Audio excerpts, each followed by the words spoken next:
తాకట్లో ఉన్న మీ బంగారాన్ని విడిపించి ఆ రోజు ఆన్లైన్ రేటుకి కొంటాం. Sharma gold company. నమస్కారం, వెల్కమ్ టు సుమన్ టీవీ. నేను గీతాంజలి. అక్టోబర్ 18 శని త్రయోదశి. ఆశ్వేజ మాసంలో వచ్చినటువంటి ఈ శని త్రయోదశి విశేషంగా శని బాధలతో ఎవరైతే ఇబ్బంది పడుతున్నారో, మరీ ముఖ్యంగా వారి జాతకంలో రకరకాలుగా శని ప్రభావం చూపిస్తూ ఉంటారు ద్వాదశ రాశుల వారికి. మరీ ముఖ్యంగా ఇప్పుడు ఉన్నటువంటి 7.5 కొంతమందికి నడుస్తుంది, 7.5 సంవత్సరాలు. అలాగే దాంపత్య శని అని కొంతమందికి ఉంటుంది, అర్ధాష్టమ శని, అష్టమ శని, ఇలా రకరకాలుగా ఉంటాయి. వాటి వల్ల ప్రభావాలు చాలానే ఎదుర్కొంటారు. మరి ఎంతో విశేషమైన ఈ రోజున ఎటువంటి పూజా కార్యక్రమాలు చేస్తే, ప్రత్యేకించి శనికి ఎటువంటి అభిషేకాలు కానీ, ప్రసాదాలు కానీ, ఏమైనా స్తోత్రాలు కానీ ఇవి పట్టిస్తే ఎంతో కొంత విముక్తి లభిస్తుంది అని అంటారు. అవి ఏంటి, ఎలా చేయాలనేది మనం తెలుసుకుందాం. వివరించేందుకు ప్రస్తుతం మనతో పాటు ఉన్నారు గత 15 సంవత్సరాలుగా 30,000కు పైగా జాతక పరిశీలన చేసినటువంటి అనుభవజ్ఞం కలిగినటువంటి గురుదేవులు, ప్రముఖ జ్యోతిషులు బ్రహ్మశ్రీ నందబట్ల శ్రీహరి శర్మ గురువు గారు మనతో పాటు ఉన్నారు. వారితో మాట్లాడదాం. గురుగారు నమస్కారం అండి. వాగర్థావివ సంపృక్తౌ వాగర్థ ప్రతిపత్తయే జగతః పితరౌ వందే పార్వతీ పరమేశ్వరౌ ఆదిత్యాయ చ సోమాయ మంగళాయ బుధాయ చ గురు శుక్ర శనిభ్యశ్చ రాహవే కేతవే నమః. శృంగేరి జగద్గురు పీఠాధిపతులకి, కంచి పీఠాధిపతులకి నమస్కారములు తెలియజేసుకుంటూ కార్యక్రమాన్ని ప్రారంభిద్దాం. గురుగారు, శని త్రయోదశి చాలా రోజుల తర్వాత మళ్ళీ వచ్చినట్టు అనిపించిందండి. 3-4 నెలల తర్వాత కదండి? చాలా 3-4 నెలల తర్వాత మనకు ఆశ్వయుజ మాసంలో పౌర్ణమి ముందు కూడా వచ్చింది, కానీ ఇప్పుడు వచ్చేటువంటి అనగా దీపావళి ముందు వచ్చేటువంటి త్రయోదశి మాత్రం చాలా ప్రభావవంతమైందని చెప్పవచ్చు. ఓ, అలా కూడా ఉంటుంది. కానీ అదే విశేషం అని అంటూ ఉన్నారు. ఎలా అండి, ఎవరికి బాగా కలిసి వస్తుంది, ఎవరికి పూజలు చేసి ఆ శనిదేవుడి ఆశీర్వాదాలు పొందవచ్చు అని అంటారు? అంటే ఈ సంవత్సరం ఆఖరి శని త్రయోదశి అని చెప్పవచ్చు. ఇంకా లేవండి, ఇంకా లేదమ్మా. తర్వాత నవంబర్లో, డిసెంబర్లో మనకు మళ్ళీ త్రయోదశులు, శని త్రయోదశులు అంటూ లేవు. మళ్ళీ జనవరి, ఫిబ్రవరిలో ఉన్నాయి. అయితే ఆశ్వీజ మాసంలో త్రయోదశి తిథి రావడం అనేటువంటిది చాలా ప్రాముఖ్యత. పైగా మనకు పితృకారకులు 2 ఉంటారు గ్రహాలలో. ఉదయం పగలు పుట్టినటువంటి వాళ్ళకి పితృకారకుడు రవి, రాత్రి పుట్టినటువంటి వాళ్ళకి పితృకారకుడు శని. ఈ ఇద్దరి సంయోగం అనేటువంటి ఆ ఒక్కరోజే ఏర్పడుతుంది. ఎందుకనంటే మధ్యాహ్నం 3 గంటల తర్వాత ఈ పుబ్బా నక్షత్రం వెళ్ళిపోయి ఉత్తరా నక్షత్రం ప్రవేశం చేస్తుంది. కొన్ని పంచాంగాల్లో సాయంత్రం పూట ప్రవేశం చేస్తుంది. ఏది ఏమైనప్పటికీ కూడా శనివారం నాడు ప్రదోష కాలం. ఈ ప్రదోష కాలంలో కూడా భిన్నాభిప్రాయాలు ఉన్నాయి. అంటే ఒక ముహూర్త కాలం, సూర్యాస్తమయానికి ముహూర్త కాలం కంటే ముందు అని, లేదు సూర్యాస్తమయానికంటే 3 ముహూర్త కాలాలు, తదనంతరం 3 ముహూర్త కాలాలని. ఏది ఏమైనప్పటికీ కూడా 18వ తారీఖు రోజున ఉండేటువంటి శని త్రయోదశి అనేటువంటిది చాలా ప్రాముఖ్యత. ఎందుకంటే ఉత్తరా నక్షత్రంతో కూడుకున్నటువంటి శని త్రయోదశి. కాబట్టి శని త్రయోదశి రోజున ఎందుకు ఇంత ప్రధానమైనటువంటిది అంటే, ఈ త్రయోదశి అంటే ఏంటేమో 13 సంఖ్య. సాధారణంగా వెస్టర్న్ కంట్రీస్లో 13ని అన్లక్కీ నెంబర్ అని అంటారు. కానీ ఎందుకు అన్లక్కీ నెంబర్ అని అంటే, రుద్రుడు అధిపతిగా ఉంటాడు 13 నెంబర్ త్రయోదశి తిథికి. అంటే లయం చేసుకుంటాడు, శివాజ్ఞ లేనిదే చీమైన పుట్టదు. కాబట్టి అటువంటి రుద్రునికి సంబంధించినటువంటి తిథి రోజున శనివారం కలిసి వస్తే, ప్రదోష కాలంలో గనక ఈ త్రయోదశి తిథి ఉంటే అది శని త్రయోదశిగా మనకు చెప్పబడి ఉంది. అంటే దీనికి ముఖ్యంగా గ్రంథాలలో ఎక్కడ దీనికి లేనప్పటికీ కూడా అనాదిగా వస్తున్నటువంటి ప్రాముఖ్యత ఈ శనివారం త్రయోదశి తిథి కలిసినటువంటి వేళల్లో ఉంటుంది. అంటే ఈ సంపూర్ణమైనటువంటి శుభాన్ని అందించేటువంటి రోజుగా కూడా చెప్పబడింది. అంటే శని ప్రభావం చాలా మంది, ఎందుకనంటే గత జన్మలలో చేసినటువంటి కర్మదోషాలని ఈ జన్మలలో కష్టాల రూపంలో వాటిని కడతీర్చుతాడు, కష్టాల రూపంలో వాటిని సమాప్తి చేస్తాడు. అందుకే శని ప్రవేశం చేస్తున్నటువంటి సందర్భంలో చాలా మందికి కష్టాలు కలుగుతాయి. కేవలం కష్టాలేనా అంటే కష్టాలే కాదమ్మా, సుఖాలు ఇచ్చేటువంటి కూడా ఉంది. అంటే ఒక్కొక్క రాశి నుంచి అనగా, ఉదాహరణకి వృషభ రాశిలో ఎవరైనా పుట్టారనుకోండి, మళ్ళీ 30 సంవత్సరాలకి మాత్రమే మళ్ళీ శని ప్రవేశం చేస్తుంది.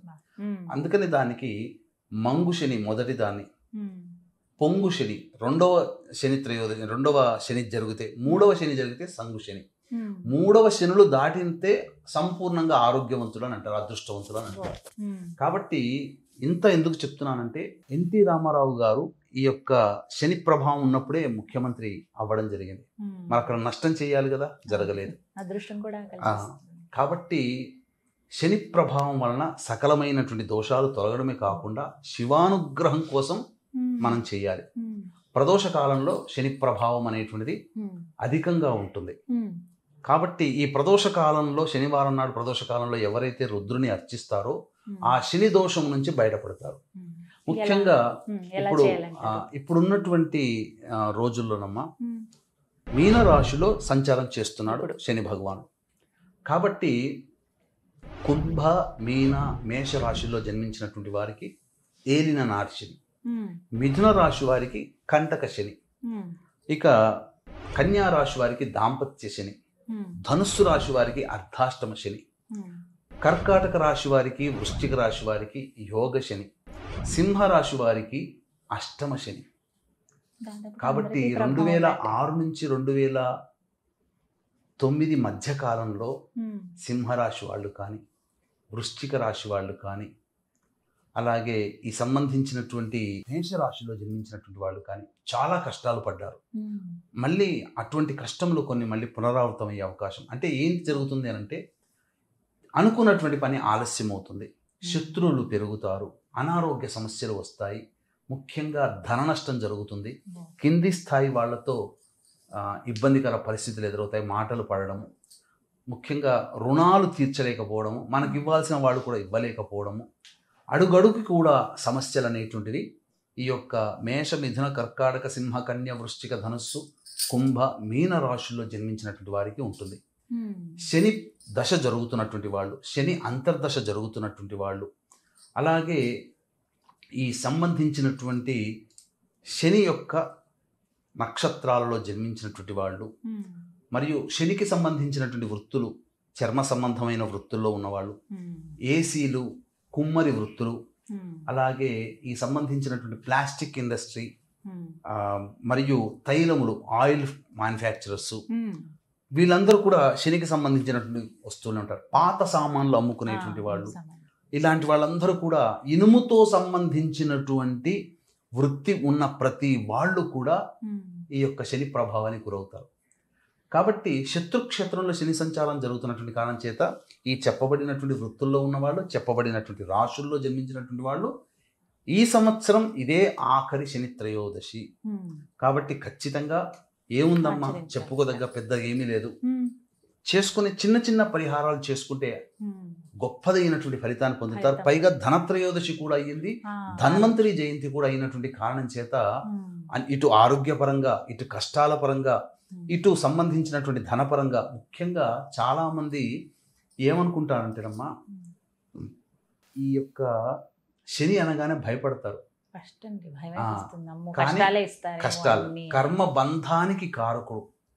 కర్మబంధము అని అంటే ఏంటంటేనమ్మా, చాలామంది ఎదురు చూసేటువంటిది నాకు మంచి భార్య లభించాలి, మంచి భర్త లభించాలి, మంచి సంతానం, ఇవన్నీ కర్మబంధంతో లింక్ ఉన్నవే కదా. రుణానుబంధ రూపేణ పశుపత్ని సుతాలయ అన్నారు.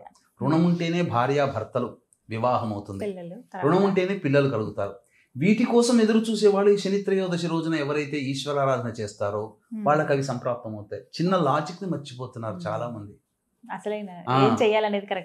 ఎందుకంటే వివాహం కోసం ఎదురు చూసేవాళ్ళు, ఇక్కడ వీక్షించేటువంటి ప్రేక్షకులు కూడా, మీకు వివాహమైనటువంటి సమయం ఉంటుంది కదా, డేట్ అందరికీ గుర్తుంటుంది కదా, ఆ డేట్ రోజున, ఆ రోజున్నటువంటి చక్రం కనుక చూస్తే ఎవరికైతే వివాహమైందో ఆ వివాహమైన రోజున ఉన్నటువంటి రాశి చక్రాన్ని పరిశీలన చేస్తే వాళ్ళకి ఖచ్చితంగా ఏలినాటి శనో, అష్టమ శనో, అర్ధాష్టమ శనో, దాంపత్య శనో నడుస్తుంటుంది. ఆ శని ప్రభావం లేకపోతే వివాహం కాదు. కర్మబంధం ఒకటవ్వరు, గత జన్మతో లింకున్న వాళ్ళు ఒకటవ్వలేరు. వివాహం జరగాలంటే శని యొక్క అనుగ్రహం ఉండి తీరాలి. ఉంటుంది ఖచ్చితంగా, అందులో సందేహమే లేదు. ఎవ్వరికి వివాహమైనా ఇది డ్యామ్ షూర్ అమ్మ, వాళ్ళకి ఏలినాడు శనో, అష్టమ శనో ఖచ్చితంగా ఉంటుంది. ఎందుకంటే గత జన్మ కర్మబంధాన్ని ఈ జన్మల్లో కలపాలి, అది ఒక్క శని వల్లనే సాధ్యం. అలా ఉన్నప్పుడే వివాహాలు జరుగుతాయి, సంతానం కలుగుతుంది, ఇల్లు కట్టుకుంటారు. ఎందుకంటే జీవితాంతం ఒక స్థలంలో ఉండాల్సినటువంటి వాళ్ళు కదా. పెద్ద పెద్ద పనులన్నీ ఈ శని ప్రభావాన్ని కలుగుతాయి. కాబట్టి ఈ చెప్పబడినటువంటి మీన, మేష, మిథున, కర్కాటక, సింహ, కన్య, వృశ్చిక, ధనస్సు, కుంభరాశుల్లో జన్మించినటువంటి వారు శని దోష నివారణార్థమై అన్ని రకాల సమస్యల నుంచి బయటపడాలనుకునేటువంటి వాళ్ళు ఈ 18వ తారీఖు రోజున వచ్చేటువంటి శని త్రయోదశి రోజున కొన్ని నియమాలు పాటించుకుంటే చాలమ్మా. అవేమిటో తెలియచేయండి గురుగారు, అసలు వాటి కోసం ఎదురు చూస్తున్నాం. ఎందుకంటేనమ్మా ఉత్తరా నక్షత్రము, రవి నక్షత్రము, నవగ్రహాల్లో రాజు రవి, అటువంటి రాజు అయినటువంటి రవి అనుగ్రహం కూడా కలుగుతుంది, మిగతా గ్రహాల అనుగ్రహం కూడా కలుగుతుంది. అలాగే ఈ సంబంధించినటువంటి ధనత్రయోదశి కూడా ఆ రోజు అయింది, ధన్వంతరి జయంతి కూడా అయింది. శని ఆరోగ్యకారకుడు, ఆయుకారకుడు శని. అటువంటి ఆయుకారకుడు అయినటువంటి శనికి ఆయుర్వేదానికి మూల పురుషుడైనటువంటి ధన్వంతరి జయంతి రావడం కూడా చాలా విశేషం. కాబట్టి ఈ రోజున ఖచ్చితంగా ప్రదోషకాలం వరకు అవకాశం ఉంటే ఉపవాస నియమాన్ని పాటించడం, నువ్వుల నూనెతో దీపారాధన చేసి ఇంట్లో గుమ్మం దగ్గర మరియు దక్షిణ దిక్కులో దీపారాధన చేయాలి.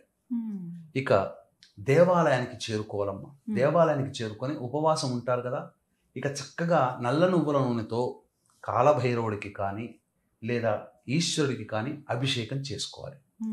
ముఖ్యంగా నీలిరంగు పుష్పాలతో కానీ లేదా ఎరుపు రంగు పుష్పాలతో కానీ లేదా శంకు పుష్పాలని దొరుకుతాయి, అపరాజిత పుష్పాలు, లేదా తెలుపువి నీలి రంగులు రెండు ఉంటాయి. వాటితో గనక అర్చన చేస్తే ఇంకా చాలా అద్భుతమైనటువంటి యోగం అమ్మ. అందుకనే ఈ వీక్షించేటువంటి ప్రేక్షకుల్లో ఈ శనివారము త్రయోదశి కలిసిన శని త్రయోదశి, ధనత్రయోదశి, ధన్వంతరి జయంతి సందర్భంగా ఉన్నటువంటి కారణం చేత మన పీఠం ఆధ్వర్యంలో ఈ మేష, మిథున, కర్కాటక, సింహ, కన్య, వృశ్చిక, ధనస్సు, కుంభ, మీన రాశుల్లో జన్మించినటువంటి వారికి శనిదోష నివారణార్థమే శనిదోష నివారణ హోమాలు, ధన్వంతరి హోమము, అలాగే లక్ష్మీ కుబేర హోమము అనేటువంటివన్నీ కూడా జరిపించి శక్తిపాతం చేసిన కరుంగలి మాల ఇవ్వడం జరుగుతుంది. జమ్మి చెట్టు దగ్గర దీపారాధన ఖచ్చితంగా ఈ రోజున చెయ్యాలి. ఎందుకనంటే ఈ కరుంగలి మాల అందరూ ధరిస్తున్నారు కదా, అది వచ్చేది జమ్మి చెట్టు మధ్యలోంచే, కాండం నుంచి.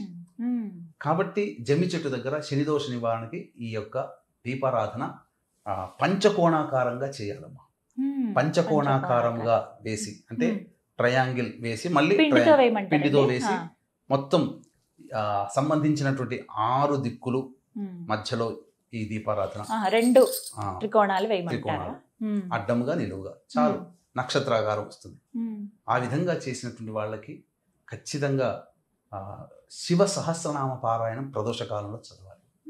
ఇవన్నీ చేసుకుంటే కనుక ఇటువంటి రోజు మళ్ళీ మళ్ళీ రాదమ్మా. కాబట్టి అద్భుతమైంది. ఈ సంవత్సరంలో వచ్చేటువంటి ఆఖరి శని త్రయోదశి ఉత్తర నక్షత్రంతో రావడం మంచి విశేషం అని చెప్పవచ్చు. ఈ విధంగా శని త్రయోదశి చేసుకుంటే ఎవరైతే ఇబ్బంది పడుతున్నామండి, మాకు కష్టాలు వచ్చేసాయండి, ఇంకా వెళ్ళట్లేదు, ఇంకా ఎన్ని రోజులు ఉంటాయి ఇవి అనుభవించాలన్న వాళ్ళకి ఒక పరిహారం అయితే దొరుకుతుందంట. ధన్యవాదాలు గురుగారు. సర్వం శ్రీ ఉమామహేశ్వర పరబ్రహ్మార్పణమస్తు.